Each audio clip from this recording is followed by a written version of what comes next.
The low hum of the airplane filled the cabin like white noise. Passengers adjusted their seatbelts, flipping through magazines or scrolling on their phones, when a piercing cry shattered the calm. A baby wailed in first class, its cries growing louder with every second, echoing down the aisles. People groaned. Flight attendants rushed over with bottles, toys, gentle words. Nothing worked. At the center of the chaos sat James Reynolds, a billionaire tech mogul known for his steely composure and ironclad deals, now reduced to a panicked father bouncing his inconsolable baby. Sweat dotted his brow. He apologized under his breath to passengers glaring at him. In the crowded economy section sat a boy named Malik. He was only 12, traveling alone for the first time, his small hands gripping the straps of his worn-out backpack. Malik had learned to stay invisible, to take up as little space as possible. But as he watched the billionaire's baby sob and thrash, something in his chest stirred, not annoyance like the others, but empathy. Malik knew what it felt like to be helpless, and he could see it now on James's face. A father lost, a baby hurting, and a cabin full of strangers judging them both. Malik's life had never been easy. Raised by a single mom who worked double shifts at a diner, he learned early about sacrifice. His ticket on this flight wasn't bought. It was donated by a local church so he could visit his grandmother in another state. In his backpack was his most treasured possession, a small stuffed lion, frayed at the seams, given to him by his late grandfather. It was his comfort when the world felt too big. Up in first class, James Reynolds represented the opposite end of life's spectrum. His name was plastered across magazines, his company stock tickers a constant green. Yet inside, he was a man still grieving his wife's death 6 months ago, suddenly thrust into single fatherhood while running an empire. The baby's cries weren't just noise. They were a reflection of his own turmoil. Two people on opposite ends of wealth and age, but their stories, in that moment, overlapped in pain and vulnerability. As minutes crawled by, the tension rose like a storm cloud. Passengers whispered complaints. One man hissed under his breath about rich people and their spoiled kids. A woman pressed her headphones tighter, glaring at James. Flight attendants brought toys, warm milk, even dimmed the lights in first class. Still the baby screamed. James's hands trembled as he tried to soothe his child, whispering desperate words only the baby could hear. His eyes flicked shut for a moment. A flicker of grief etched across his features. He looked like a man about to crumble. Malik's heart pounded.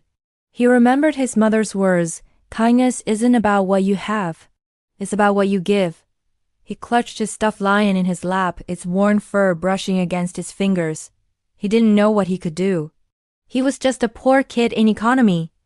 But the baby's cries tugged at him like a call only he could hear. Malik turned the lion over in his hands. It was the only thing he had to comfort him on this journey, the only piece of home he carried. Could he really give it away? Would it even help? He bit his lip, feeling the eyes of adults around him who just wanted quiet. "You're just a kid," a voice in his head said. "Stay in your seat." But another voice, softer but stronger, spoke too. "He needs you." He stood halfway, then sat again, then stood once more, heart pounding like a drum. The flight attendant noticed him and raised an eyebrow. Can I go up there?" Malik asked quietly. She hesitated, then nodded, leading him to the front. As he walked past rows of grown-ups staring, his small frame seemed both fragile and brave. Malik reached James and the crying baby. His hands shook as he held out the stuffed lion. Maybe your baby wants a friend," he said, his voice barely audible over the baby's cries. The cabin fell silent, dozens of eyes watching. James blinked, startled by the boy's presence. Slowly he took the toy and placed it near his baby. The effect was instant. The baby's cries tapered off into soft whimpers, then hiccuping sighs. Tiny fingers clutched the lion's warm mane. The baby's head nestled against it, and for the first time in hours, calm settled over the cabin. A collective exhale rippled through the passengers. James stared at Malik, his mouth slightly open, eyes glistening. "Thank you," he whispered, voice breaking. What had been irritation turned into admiration. Passengers who'd rolled their eyes now smiled warmly, some even wiping away tears. James shifted the baby on his shoulder and crouched down to Malik's level. "What's your name?" he asked softly. "Malik," the boy replied, his eyes shy but steady. "Why did you give this to us?" James asked. Malik shrugged. "He needed it more than me." James swallowed hard. That lion might have been the boy's only toy, yet he'd given it without hesitation.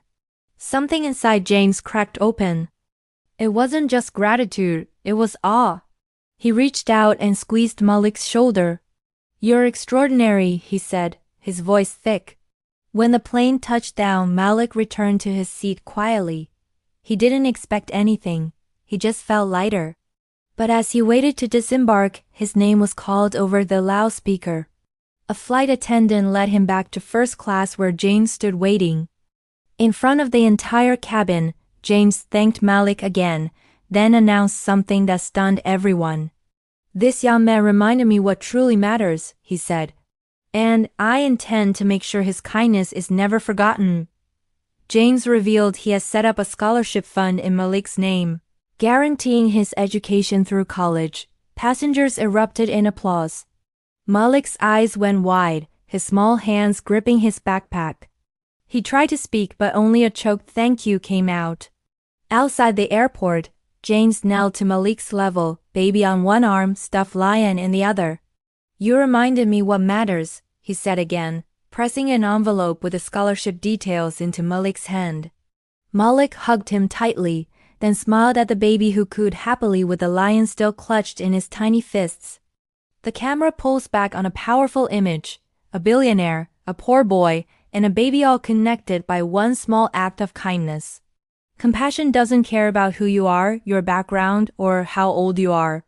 Just one small gift can totally change someone's life forever.